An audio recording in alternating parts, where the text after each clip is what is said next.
아모스 4장에서는 이스라엘의 죄, 어떻게 범죄 활동을 하고 있는가를 낱낱이 고백하고 있습니다. 1절을 보게 되면 바산의 암소, 사마리아 여인들을 말하고 있는데 사치스러운 여인으로 말하고 있습니다. 북이스라엘 사람들이 어떠한 일을 행하였는지 앞에 2장 6절의 말씀을 보게 되면 힘없고 가난한 자를 짓밟고 남의 것을 빼앗는 짓을 서슴없이 하였던 사람들이었습니다. 그래서 이 사람들에게 약속대로 심판이 임할 것이다 라고 말씀을 하면서 4절 이하의 말씀을 보게 되면 너희가 하나님 앞에서 어떻게 행하고 있는지를 말씀하고 있습니다. 자, 4절 봅니다. 같이 봅니다. 너희는 베델에 가서 범죄하며 길갈에 가서 죄를 더하며 아침마다 너희 희생을 3일마다 너희 11조를 드리며. 여러분 보시기에 이 말씀이 좋아 보이는 것 같아요? 잘못된 것 같아요? 예, 잘못되었습니다. 왜 잘못되었느냐? 하나님이 원하시는 방법이 아니라는 거예요. 하나님이 원하시는 방법이 아니라는 거예요. 자, 하나님께서 제사를 받으시는데 아무 데서나 받으신다, 아니면 자신의 거룩한 이름을 두신 곳에서 받으신다. 후자가 되지요. 그곳이 어디예요? 예루살렘이잖아요. 제가 여러분에게 일일이 찾아드리겠습니다. 신명기 4장 12절을 가게 되면 약속의 말씀에 그 백성과 약속하시기를, 신명기 12장 5절입니다. 12장 5절을 보게 되면 신명기 12장 5절 같이 읽습니다. 오직 너희 하나님 여호와께서 자기의 이름을 두시려고 너희 모든 지파 중에서 택하신 곳인 그 계실 곳으로 찾아 나아가서, 그러면서 너희의 번제와 너희의 제물과 너희의 11조와 너희 손의 거제와 너희의 서원제와 낙헌 예물과 너희 소와 양의 처음 난 것들을 너희는 그리로 가져다가 드리고. 하나님의 거룩한 이름을 두신 곳 확인하셨죠? 예루살렘에 있잖아요. 그런데 지금 이 사람들은 어디에 가서 지금 제사를 드리고 있어요? 4절을 보니까, 다시 돌아와서 보니까 예루살렘이 아니고 어디예요? 베델과 길갈에 가서 지금 제사를 드리고 있잖아요. 그리고 3일마다 너희 11조를 드리며. 예, 하나님께 많이 드리면 하나님이 좋아하실 것 같아요? 아니에요. 하나님이 정하신 방법으로 드리셔야 하나님은 기뻐하신단 말입니다. 자, 이 말씀은 신명기 26장입니다. 26장을 가게 되면 또 그 말씀에 대해 나와 있습니다. 26장 12절 같이 봅니다. 신명기 26장 12절 시작. 셋째 해 곧 11조를 드리는 해에 내 모든 소산의 11조 내기를 마친 후에 그것을 레위인과 객과 고아와 가부에게 주어 내 성읍 안에서 먹고 배부르게 하라. 자, 그런데 매 3년 끝마다 그 가난한 자를 위하여 11조를 내라고 했는데 이 사람들은 어떻게 했다고요? 3일마다 했다는 거예요. 우리 생각에는 많이 드리고 하나님께 잘하면 하나님이 기뻐하실 것이라 생각하는데 그렇지 않다는 거예요. 약속의 말씀대로 하라는 거예요. 약속의 말씀대로 여러분 정성과 치성으로 나아갈 것 같으면 하나님의 약속의 말씀이 필요 있어요? 없어요? 없잖아요. 없잖아요. 이 부분에 대해서 많이 실수를 하고 실패를 하는 거예요. 그런 다음에 5절 또 같이 읽습니다. 본문으로 돌아와서 누룩 넣은 것을 불살라 수은제로 드리며 낙헌제를 소리내어 선포하려무나 이스라엘 자손들아 이것이 너희가 기뻐하는 바니라 주 여호와의 말씀이니라. 자, 여기에 나오는 수은제와 낙헌제라는 것은 그 기쁨으로 감사제를 드리는 거예요. 감사제를 드리는 거예요. 여러분 한번 생각해 보세요. 죄를 지으면서 하나님 말씀에 불순종하면서 하나님 앞에 나아가 감사제를 드리게 되면 하나님이 받으신다, 안 받으신다? 안 받으신다. 자, 제사를 드리는데 자신의 죄를 사함받기 위해서는 어떤 제사를 드려야 돼요? 속죄제를 드려야 될 거 아니에요? 속죄제 제사를 드려요, 안 드려요? 안 드리잖아요. 그렇죠? 속죄제, 속건제, 또 자기의 헌신을 드리는 번제, 이런 제사는 드리지 않고 날마다 감사 제사만 드리는 거예요. 이 사람들이, 지금 사마리아 사람들이 뭘 빠뜨리고 있어요? 죄에 대한 회개의 제사를 빠뜨리고 있잖아요. 자, 오늘날 교회 안에서 정말 죄를 애통하게 여기고 회개에 대한 눈물을 흘리며 예배를 드리는 장면을 찾아보기가 힘들잖아요. 예배를 나오는데 누가 기뻐해야 돼요? 하나님이 기뻐해야 되는데 내가 기뻐해야 되잖아요. 내가 기뻐해야 되고 내 마음에 들어야 되고 내 뜻대로 행하여야 되고, 지금 사마리아 사람과 다를 바가 없잖아요. 그러니까 거기에서 뭐라고 말씀하셔요? 너네들이 소리를 내어 선포해봐라. 그거는 나와 상관이 없다. 그러면서 뭐라고 그래요? 이것이 너희가 기뻐하는 바니라 주 여호와의 말씀이니라. 하나님 앞에 나와 제사를 드리는데도 내가 기뻐하기 위해서 제사를 드리고 있다는 거예요. 그런데 성경적인 믿음은 하나님을 기쁘게 하기 위함이에요. 그러기 위해서는 어떻게 해야 되겠어요? 하나님의 뜻대로 제사를 드려야 되겠죠. 이 부분을 놓치고 있잖아요. 그래서 여호와 하나님께서 그들을 내 앞에 나와 회개하고 돌아오게 하기 위하여 그들에게 재앙을 내립니다. 여러분, 하나님께서 재앙을 내리신 것은 하나님이 심술 맞으셔서 재앙을 내리는 게 아니라 죄 때문에 재앙을 내리는 거예요. 그렇죠? 우리가 고난을 당하고 우리가 어려움을 당하는 것은 우리의 죄 때문에, 나의 죄 때문에 그렇다는 거예요. 그런데 믿는 사람들 가운데에도 자신의 죄가 무엇인지, 내가 왜 하나님과 관계에 있어서 어려움을 겪고 있는지에 대한 생각과 성찰이 없다라는 거예요.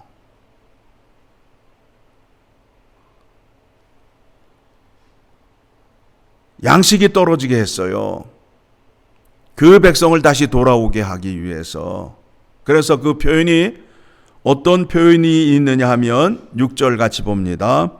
또 내가 너희 성읍, 너희 모든 성읍에서 너희 일을 깨끗하게 하며, 쉽게 말하면 이 말씀을 해석하면 이 사이에 낄 음식조차도 없게 만드셨다는 거예요. 여러분들이 식사하고 나면은 이 사이에 끼잖아요. 그래서 이쑤시개로 그걸 파내잖아요. 이 사이에 낄 음식조차도 없이 만들었는데 이 백성이 돌아온다, 안 돌아온다? 안 돌아온다는 거예요. 계속 봅니다. 또 내가 너희 모든 성읍에서 너희 일을 깨끗하게 하며 너희 각 처소에서 양식이 떨어지게 하였으나 너희가 내게로 돌아오지 아니하였느니라. 여호와의 말씀이니라. 먹을 것이 없고, 또 7절 8절 말씀을 보게 되면 마실 물이 없어도 돌아오지 아니하고, 또 9절의 말씀을 보게 되면 깐부기 재앙을 내려서 과실나무가 다 망가지게 하여도 너희가 내게로 돌아오지 아니하였고, 10절의 말씀을 보게 되면 전염병을 보내어서 악취가 나고 코를 찌르게 하였는데도 너희가 내게로 돌아오지 아니하였느니라. 여호와의 말씀이니라. 여러분, 죄가 얼마나 무서운지 오늘 말씀을 통하여 확인하셔야 돼요. 이 죄의 무서움을 깨달으셔요. 그래서 죄에 대한 무서움, 죄의 무감각함을 나병 환자로 표현을 하잖아요. 예수님께서 말씀하실 때에 그 나병 환자를 고쳐주는데, 나병 환자의 그 특징이 무엇이냐 하면 살이 썩어 골마가도 통증을 느낀다, 못 느낀다? 못 느낀다. 손가락이 잘라져 나가도 아픔을 느끼지 못한다. 지금 이 백성들이 이렇게 고난과 재앙 가운데 있는데도 아픔을 깨닫지 못하고 자기 고집대로 사는 거예요. 자기 고집대로 사는 거예요. 그래서 11절 소돔과 고모라와 같이 이제 심판이 임하였는데도 그 백성이 돌아왔다, 안 돌아왔다? 안 돌아왔다 나오잖아요. 거기에도 뒤에 하반절을 가게 되면, 그래서 12절에 가서 같이 읽습니다. 시작. 그러므로 이스라엘아, 내가 이와 같이 내게 행하리라. 내가 이것을 내게 행하리니 이스라엘아, 내 하나님 만나기를 준비하라. 최후 통첩이에요. 최후 통첩이에요. 이제 이 사마리아 사람들이 하나님을 만나게 되면 상을 받아요? 징계를 받아요? 징계를 받는단 말이에요. 약속대로. 오늘 말씀 통해서 확인하고자 하는 것이 무엇이냐 하면, 이 백성들이, 이스라엘 백성들이 하나님 앞에서 늘 당당했어요.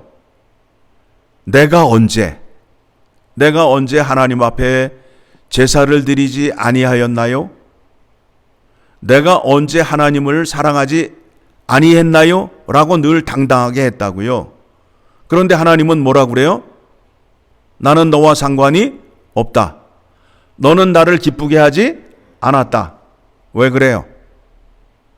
하나님 앞에 나아가는데 약속의 말씀인 율법의 말씀을 근거로 하지 아니하고 사람의 생각으로, 자신의 생각으로 나아가 하나님께 제사를 드렸어요. 그런데 하나님이 원하는 제사는 어떤 제사라고요? 좋은 제물을 드려서 드리는 제사를 좋아하셔요? 상한 심령으로 드리는 제사를 좋아하시잖아요. 이 백성에게 뭐가 없어요? 지금 회개가 없잖아요. 회개의 제사가 없잖아요. 죄에 대하여 애통하고자 하는 마음이 없잖아요. 하나님 앞에 나오는데 심령이 가난한 자의 모습이 없잖아요. 이 말씀에 대해서 고린도전서 12장을 가게 되면, 고린도전서 13장을 보겠습니다. 13장을 가면, 자, 여러분 보세요. 하나님의 뜻이 없으면, 하나님의 뜻이 아니라면 모든 것이 헛된 거예요. 자, 같이 읽어 내려갑니다. 내가 사람의 방언과 천사의 말을 할지라도 하나님의 뜻이 아니라면 소리나는 구리와 울리는 꽹과리가 되고, 그렇죠? 예? 예. 여러분, 아무리 열심히 해봐야 그게 자신의 생각과 자신을 기쁘게 하는 것이라면 아무것도 아니라는 거예요. 사랑이 없으면, 하나님이 없으면. 2절 시작. 내가 예언하는 능력이 있어 모든 비밀과 모든 지식을 알고 또 산을 옮길 만한 모든 믿음이 있을지라도 하나님의 뜻이 아니면 내가 아무것도 아니요. 오늘 호세아서 4장의 말씀을 통해서 확인하는 바예요. 3절 시작. 내가 내게 있는 모든 것으로 구제하고 또 내 몸을 불사르게 내줄지라도 하나님의 뜻이 아니면 내게 아무 유익이 없느니라. 없느니라. 왜 약속의 말씀을 붙잡아야 하는지 오늘 말씀을 통해서 확인하셔야 돼요. 확인하셔야 돼요. 하나님이 원하는 제사는 상한 심령으로 드리는 제사를 좋아하신다. 꼭 기억하셔야 됩니다. 이스라엘 백성들이 죄를 이렇게 지면서도 여호와 하나님 앞에 나와 절대 회개하지 않았어요. 그리고 하나님께 구하지 않았어요. 자신의 자랑과 자신의 고집으로 하나님 앞에서 맞섰어요. 이 말씀을 여러분들이 깨달으시고 어떻게 하나님을 믿어야 하는지 믿음의 방향이 바뀌어야 돼요. 바뀌어야 돼요. 내 정성으로 드리면, 내가 열심히 드리면 하나님이 기뻐하시는 거 아니야 라는 생각을 버리셔야 된다는 거예요. 그렇게들 믿으시잖아요. 한 번에 몰아서, 하나님 말씀 순종 안 하다가 한 번에 몰아서 하나님께 그냥 왕창 몰아드리면 하나님이 기뻐하시겠지? 아니에요. 그렇지 않아요. 날마다 하나님의 은혜가 필요하고 하나님의 일용할 양식이 우리에게 필요합니다. 필요합니다. 생명의 말씀이 우리에게 없게 되면 우리는 하나님과 점점 멀어지는 자가 되는 거예요. 이 상황이 지금 북이스라엘이 못 먹고 못 사는 때가 아니었어요. 북이스라엘이 가장 번성한 시기예요. 무역을 해서 돈을 많이 벌었던 시기였어요. 그 시기를 말하고 있어요. 오늘날과 같은 분위기예요. 우리 지금 너무 잘 살잖아요. 잘 먹고 잘 사잖아요. 부족한 게 뭐가 있어요? 마실 물이 없어요. 공기가 없어요. 입을 옷이 없어요. 다 풍요롭게 내려주셨잖아요. 그런데 뭐가 부족해요? 내 욕심이 내 마음대로 안 되는 것뿐이잖아요. 내 욕심을 이루지 못하는 것뿐이잖아요. 그게 하나님께 영광이에요? 죄예요? 죄잖아요. 그런데 그게 없다고 아우성치는 거 아니에요. 나와서 하나님 앞에서 하나님의 뜻을 구해요? 내 욕심을 구해요? 하나님의 뜻을 구하는 자가 되어야 되겠죠. 그런 여러분 되기를 소망합니다.